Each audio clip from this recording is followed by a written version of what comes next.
Assalamualaikum warahmatullahi wabarakatuh. Kami dari kelompok 4 akan menjelaskan tentang asas hukum tata negara di Indonesia. Baiklah, selamat datang di video kami yang akan membahas asas hukum tata negara di Indonesia. Sebagai bangsa yang merdeka, Indonesia memiliki dasar falsafah yang kuat dalam membangun hukum dan pemerintahan.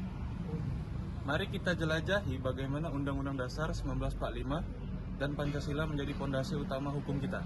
Undang-Undang Dasar 1945 adalah sumber hukum tertinggi di Indonesia.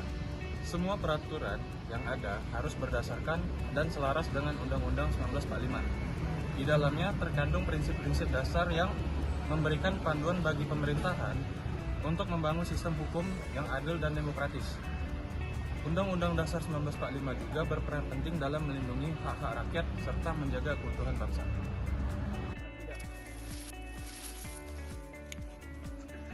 Pancasila sebagai ideologi negara adalah fondasi utama hukum di Indonesia. Pancasila tidak hanya menjadi jati diri bangsa, tetapi juga menjadi sumber hukum material yang memandu setiap kebijakan negara. Semua peraturan yang bertentangan dengan nilai-nilai Pancasila harus dibatalkan. Dengan demikian, Pancasila menjadi lebih dari sekedar simbol, melainkan kekuatan nyata yang menjaga tatanan hukum yang asli. Berikut peta Indonesia dengan ilustrasi keragaman suku dan agama. Pancasila juga mencerminkan keragaman Indonesia dengan lebih dari 300 suku dan berbagai agama. Pancasila menjaga harmoni dalam perbedaan.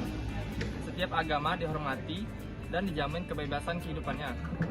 Selain itu, Pancasila juga menjamin agar kebudayaan dan bahasa Indonesia tetap menjadi alat pemersatu bangsa. Inilah cara kita menjaga keberagaman sebagai kekayaan, bahkan sumber perpecahan. Sebagaimana tercantum pada pasal 1 ayat 3 Undang-Undang Dasar 1945, Indonesia adalah negara hukum. Ini berarti semua tindakan pemerintah dan masyarakat harus berdasarkan hukum yang berlaku. Konsep Reichstag ini menekankan pentingnya konstitusi, perlindungan hak asasi manusia, dan sistem peradilan yang independen. Dalam negara hukum, tidak ada yang kebal hukum, termasuk pemerintah. Sistem check and balances juga diterapkan untuk memastikan tidak ada satu lembaga yang memiliki kekuasaan yang absolut.